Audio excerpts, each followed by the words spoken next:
My God, this incredible HFY masterpiece found you today. Witness the legend, starting now. The Galactic Combat Academy on Nexus 7 was, by all accounts, a marvel of engineering and bureaucratic inefficiency rolled into one impressive package. Suspended in the void between three star systems, it boasted training facilities that could simulate everything from zero-gravity knife fights to atmospheric dogfights in methane storms. What it couldn't simulate, apparently, was common sense among its instructional staff. The Academy's reputation rested on a simple premise. Take the galaxy's most promising warriors, throw them into increasingly absurd scenarios, and see who emerged with both their limbs and their sanity intact. It was a time-tested formula that had produced generations of elite soldiers, peacekeepers, and the occasional war criminal who really should have read the fine print on their graduation contracts. Of course, the Academy's admission standards had always been selective.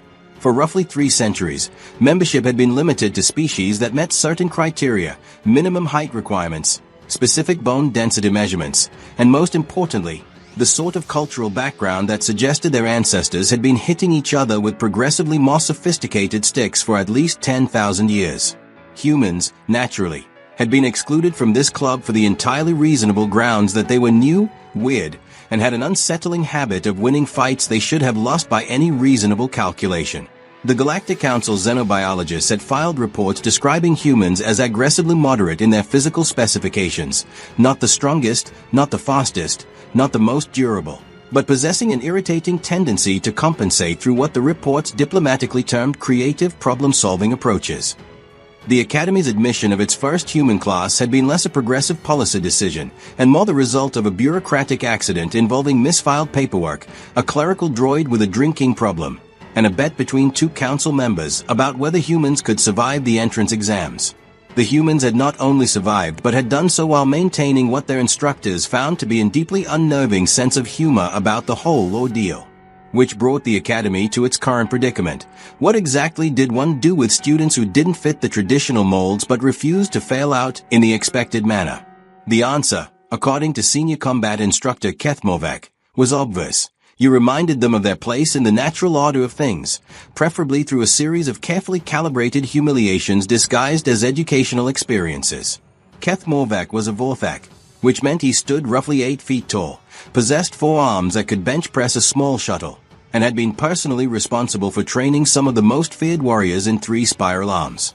His species had been perfecting the art of combat for so long that they had developed separate philosophical schools dedicated to different methods of making opponents regret their life choices. He considered himself something of a scholar in these matters. The human standing before him in Training Base 7 was, by his expert assessment, a textbook example of why primitive species needed careful guidance. Zara Voss. He had made a point of learning her name, if only to use it properly in his incident reports, appeared to be constructed from spare parts and good intentions. Average height for a human, which put her somewhere around his belt buckle. Standard bipedal configuration, which struck him as inefficient. 2 arms, which seemed like poor planning on evolution's part. What bothered him most was her expression. Where he expected to see appropriate deference, or at least the sort of nervous energy that suggested a healthy respect for the learning process ahead, he found only a calm attentiveness that suggested she was waiting for something interesting to happen. The other cadets had arranged themselves around the training bay's perimeter with the practiced ease of students who had learned to recognize when their instructors were about to provide an educational demonstration that doubled as entertainment. There were Kralix twins, whose crystalline exoskeletons caught the overhead lights in patterns that hurt to look at directly. A pair of Threnody, all tentacles and attitude, floated near the ceiling with expressions that managed to convey both curiosity and barely concealed amusement. Even Gorthak the Immense, who typically showed all the emotional range of a particularly stoic mountain, had shifted his bulk to get a better view of the proceedings. Keth Morvac appreciated an audience. It made the teaching moments more effective when there were witnesses to spread word of what happened to students who didn't properly appreciate the wisdom their instructors offered. Combat, he announced, his voice carrying the sort of authority that came from 3 decades of turning arrogant youngsters into either competent warriors or cautionary tales, is not about strength alone. It is not about speed alone. It is about understanding your capabilities, accepting your limitations, and working within the parameters that nature and evolution have provided. He began to pace, his forearms gesturing in the elaborate patterns that Vorthak tradition demanded of proper oratory. Each species brings certain advantages to the battlefield. The Kraliks bring resilience. The Threnody bring flexibility. The humans. He paused, allowing his gaze to settle on Zara with a sort of expression typically reserved for particularly disappointing test results. The humans bring enthusiasm. A few chuckles rippled through the assembled cadets. Zara's expression didn't change, though something that might have been amusement flickered briefly across her features. Now, Cadet Voss, Keth Morvac continued, I understand that your species has certain cultural narratives about combat prowess. Stories, no doubt, of great human warriors overcoming impossible odds through determination and ingenuity. His tone suggested that he found these stories roughly as credible as claims that the Academy cafeteria served edible food. However, reality has a way of asserting itself in training environments such as this. He activated the room's holographic display, which promptly filled the air with technical readouts, anatomical diagrams, and what appeared to be several extremely unflattering statistical comparisons. Your species averages 1.7 meters in height, possesses a bone density that rates as adequate on the galactic scale, and demonstrates muscle fiber efficiency that our xenobiologists have classified as surprisingly functional, all things considered. The display shifted to show combat projections, with little holographic figures that bore an uncomfortable resemblance to Zara being systematically defeated by opponents of various species and configurations. Against a trained Vorthak warrior, the projected outcome is quite clear. Speed advantage, minimal. Strength advantage, negligible. Tactical options, limited to retreating in good order and hoping for rescue. Zara raised a hand, which struck several of the watching cadets as either remarkably brave or remarkably stupid. So, with respect, those projections appear to be based on standard statistical models that assume conventional combat approaches. Ah, Keth Morvac said, his forearms spreading in a gesture that somehow managed to convey both satisfaction and pity. The enthusiasm I mentioned. Tell me, Cadet, what unconventional approaches did you have in mind? Perhaps you invented some new form of combat that our military theorists have overlooked in their 3,000 years of study. Not invented, so, just differently applied. The instructor's laugh was the sort that suggested he had heard this exact conversation roughly 1,000 times before, with species ranging from the overconfident to the delusional. Very well. Since you seem to believe that human combat techniques offer some advantage that our simulations have failed to account for, perhaps you'd care to demonstrate. He gestured toward the center of the training bay, where a circle of impact-resistant flooring waited beneath lights that could adjust to simulate everything from binary sunrise to the cold glow of deep space. A simple exercise. Show me this different application you mentioned. I promise to moderate my responses to ensure you don't require more medical attention than our facilities can provide. The watching cadets shifted with anticipation. This was the part they had been waiting for. The moment when overconfident newcomers learned why the Academy's medical bay maintained such comprehensive trauma facilities. Zara stepped into the circle with the sort of easy movement that suggested she was comfortable in her own skin, which Keth Morvac found mildly encouraging. At least she wouldn't freeze up completely when reality introduced itself. She settled into what appeared to be some form of combat stance, though it looked nothing like the textbook forms he was familiar with. Her weight was distributed strangely, her arms held at angles that seemed to serve no obvious tactical purpose. Interesting posture, he commented, circling her with the measured pace of a predator evaluating prey. Is this some traditional human fighting form? It appears to be improvised. Something like that, so. He positioned himself at what he calculated to be optimal striking distance, taking care to demonstrate proper Vorthak combat positioning for the benefit of the other students. Forearms provided multiple attack vectors, which he arranged in a pattern that would allow him to control the engagement while providing educational value. When you're ready, Cadet, please, feel free to demonstrate these unconventional techniques. What happened next would, in later years, become the subject of considerable debate among the Academy's faculty. The official incident report would describe it in terms of unexpected kinetic transfer and structural integrity failure.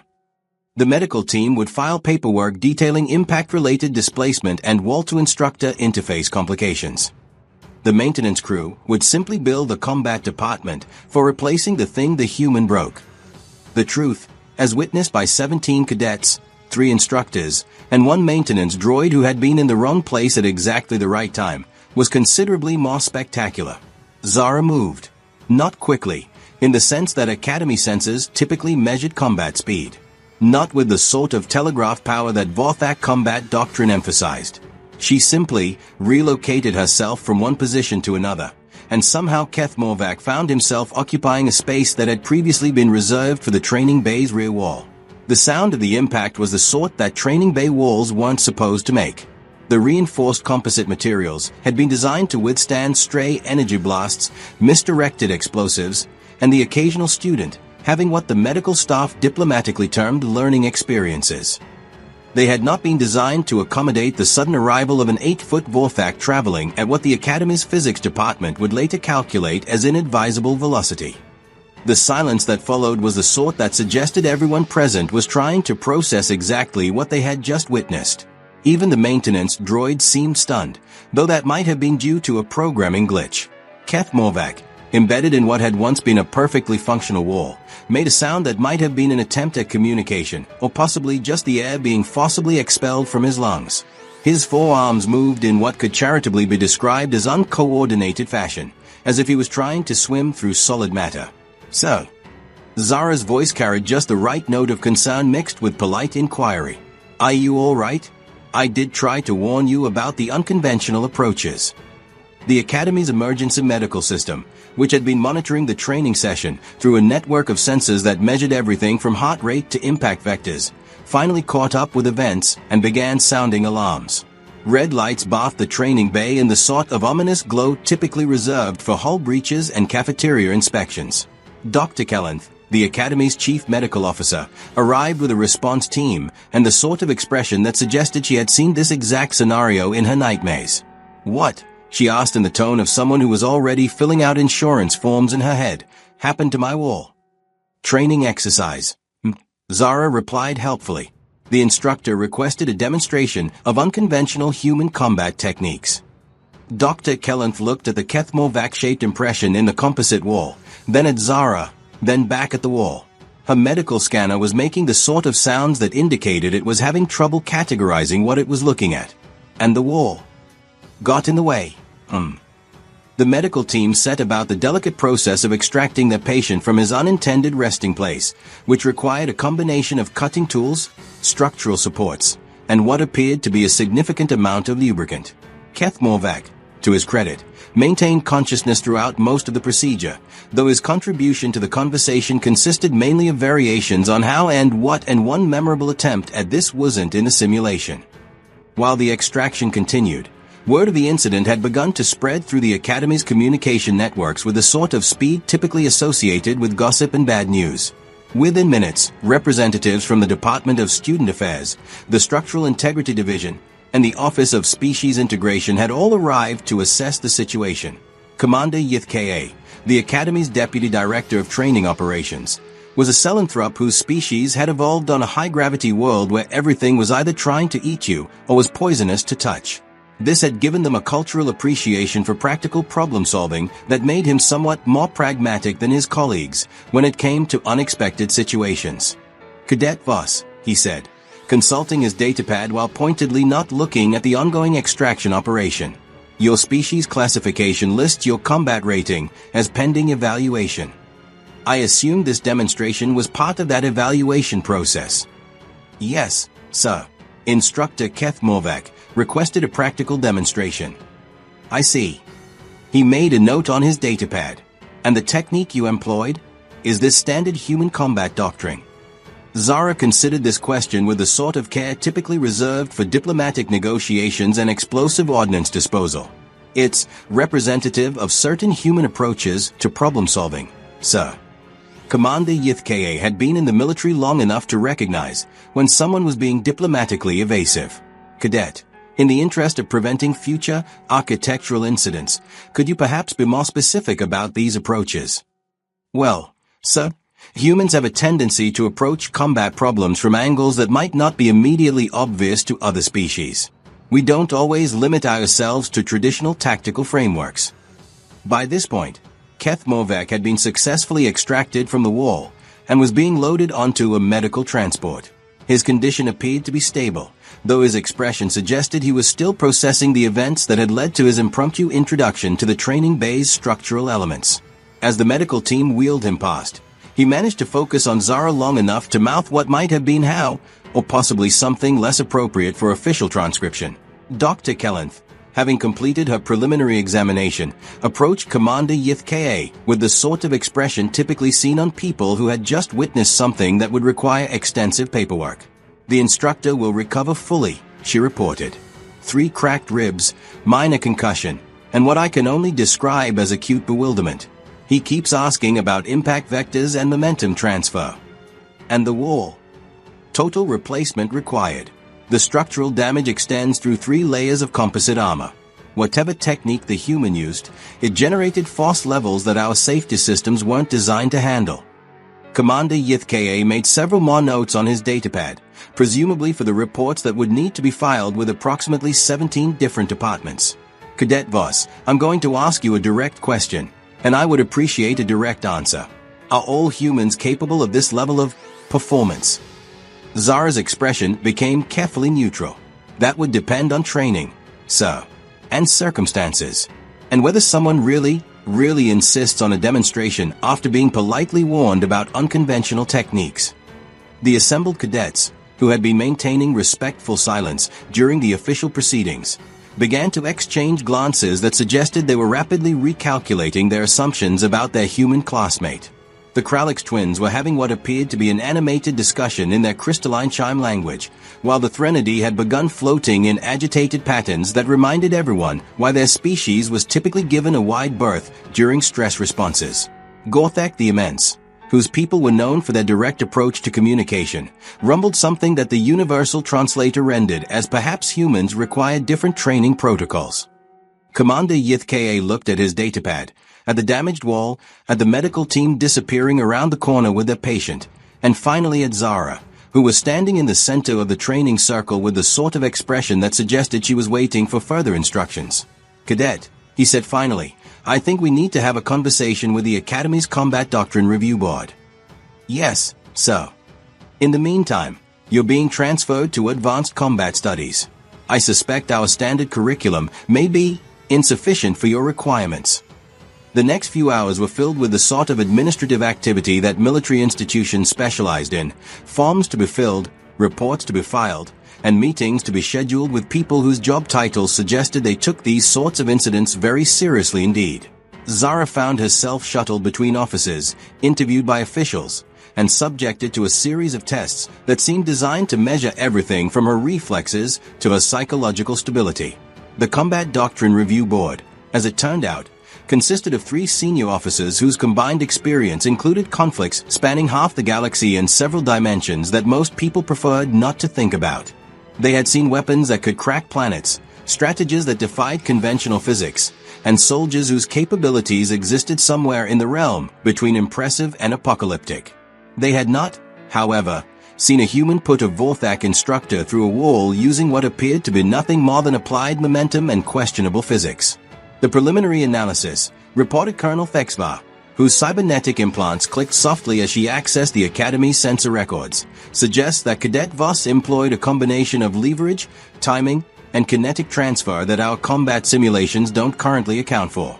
The force multiplication factors involved are unconventional. General Krixmoth, the board's senior member, was a veteran of the contested zones whose species had evolved from persistence hunters with an appreciation for thorough planning. Are we looking at a fluke or a systematic gap in our understanding of human combat capabilities? Unknown, sir.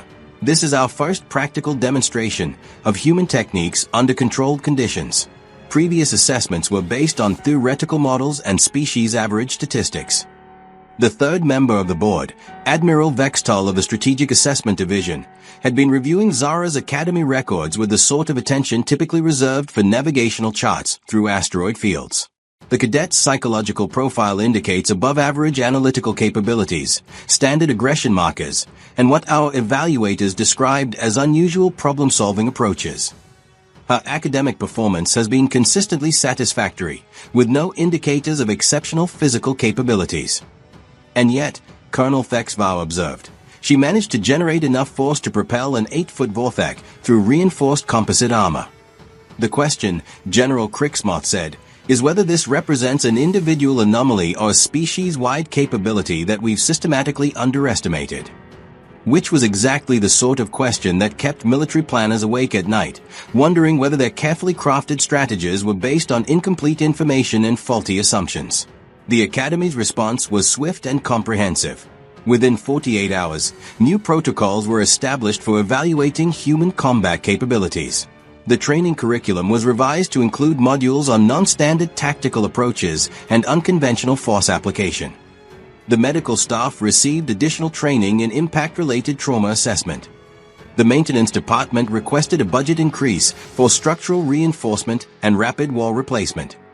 Keth Morvek, having recovered from his unscheduled flight experience, found himself assigned to a desk position in the Theoretical Combat Studies Division, where his expertise could be applied to problems that were less likely to result in emergency construction projects. His new office, colleagues noted, had been carefully positioned to avoid any training bays or areas where practical demonstrations might occur. The instructor made one attempt to visit Zara before his reassignment, arriving at her quarters with the sort of expression that suggested he was still trying to reconcile his memories with his understanding of physics. "Cadet," he said, "I have one question." "Yes, so. How long have humans been able to do that?" Zara considered the question with the sort of care it deserved. "We've always been able to do it, sir. We just don't usually have to." "And the other humans, your classmates? They are probably capable of similar techniques, sir, given proper motivation and circumstances." Keth Morvak nodded slowly, as if this confirmed something he had suspected but hadn't wanted to believe. "I see. And this is normal for your species. Define normal, sir."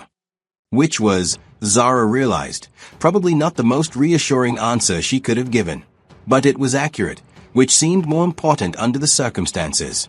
The Academy's official report on the incident would eventually run to 47 pages and include appendices covering everything from structural engineering recommendations to revised species capability assessments. The executive summary noted that recent practical demonstrations have indicated the need for significant revisions to current training protocols and facility specifications, particularly as they relate to human integration into standard combat curricula. What the report didn't mention was a conversation that took place in the Academy's senior staff meeting the following week, when Commander Yith presented his preliminary findings to the full faculty assembly. The fundamental question, he told the assembled instructors, administrators, and department heads, is not whether we can train humans to our existing standards. The question is whether our existing standards are adequate for training humans. The implications of that statement rippled through the room like the shockwaves from a small explosion. 3 centuries of established doctrine, carefully calibrated training programs, and standardized evaluation criteria had suddenly been called into question by a single demonstration involving one human cadet and one very surprised Vorthak instructor. Dr. Kellenth, whose medical department had been dealing with the aftermath of various learning experiences since the Academy's founding, raised a tentative hand. "Are we discussing a complete revision of our combat training programs?" "We're discussing," Commander Yith replied, "the possibility that our understanding of combat training may have been incomplete." Which was the sort of diplomatic understatement that military institutions specialized in when faced with the need to admit that they might have been fundamentally wrong about something important. The Academy's adjustment to this new reality proceeded with the sort of methodical efficiency that characterized most institutional change, slowly, thoroughly, and with extensive documentation of every decision and its potential consequences. New training protocols were developed, tested, and refined. Faculty underwent additional education in species-specific combat methodology. The maintenance department began experimenting with wall materials that could withstand enhanced kinetic events. Zara, meanwhile, found herself in the unique position of being both a student and an inadvertent test case for the Academy's evolving approach to human integration. Her advanced classes provided opportunities to explore the full range of human combat capabilities under carefully controlled conditions, with instructors who had been specifically briefed on the importance of maintaining appropriate safety margins. The other human cadets, having learned about their classmates' demonstration through the Academy's remarkably efficient gossip network, began to display a newfound confidence that their instructors found both encouraging and mildly concerning.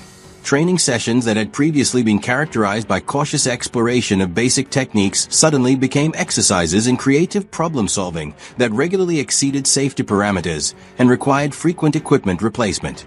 The Academy's insurance provider, after reviewing the claims reports from the Human Integration Program's first semester, sent a strongly worded letter requesting a meeting to discuss risk assessment procedures and actuarial table revisions. The meeting, according to witnesses, involved considerable shouting and ended with the insurance representative requesting hazard pay for future site inspections. 6 months after the wall incident, as it came to be known in Academy folklore, Zara received her first advanced combat certification. The ceremony was held in the Academy's main auditorium, with appropriate pomp and circumstance, and only a minimal number of structural reinforcements that had been added as a precautionary measure. Keth Morvac attended the ceremony, having requested permission to witness what he described as the completion of an educational process that had begun with his own rather dramatic introduction to human capabilities. He was seen afterward speaking with several of the human cadets, apparently offering advice on the importance of clear communication and proper warning procedures in training environments. The Academy's official history would later record the Human Integration Program as a successful example of institutional adaptation and progressive policy development. The unofficial history, as told in training bay conversations and maintenance crew break rooms, would remember it as the semester when the humans taught everyone else that assumptions could be just as dangerous as enemy fire. Commander Yith Ka, in his final report on the program's first year, noted that the integration of human personnel into standard academy curricula has proceeded with minimal complications, following initial adjustments to accommodate species-specific requirements. He did not mention the wall replacement costs, the instructor reassignments, or the increasingly creative incident reports that his office had been processing with remarkable regularity. What he did mention was that the Academy's combat effectiveness ratings had improved across all species and specializations, apparently as a result of exposure to what he diplomatically termed alternative tactical perspectives. The humans, it seemed, had a gift for encouraging their classmates to think beyond conventional limitations. The Academy's walls, meanwhile, had been upgraded to military-grade specifications that could theoretically withstand everything from small explosions to direct energy weapon hits. The maintenance staff, having developed expertise in rapid structural repair, had been promoted to the Facilities Management Division and given hazard pay. As for Zara, she graduated with honors and a recommendation for advanced tactical training at the Galactic Defense Forces Strategic Command School. Her final evaluation noted her exceptional capability in unconventional combat applications and innovative approach to problem-solving in complex tactical scenarios. It did not mention that she had single-handedly revolutionized the Academy's understanding of human combat doctrine by putting her instructor through a wall. Some things, after all, were better left to the imagination. The Academy continued to accept human applicants, though the admissions process now included additional screening procedures and enhanced facility preparation protocols. The Combat Doctrine Review Board published new guidelines for enhanced species integration that were quickly adopted by military training institutions throughout the galaxy. And somewhere in the depths of the Academy's archives, filed alongside incident reports and maintenance requests, was a single notation that captured the essence of the entire affair. Note for future reference: when a human warns you about unconventional techniques, listen carefully. The walls are expensive to replace, and the medical insurance is getting harder to justify. It was, all things considered, a lesson worth learning, even if some instructors had to learn it the hard way.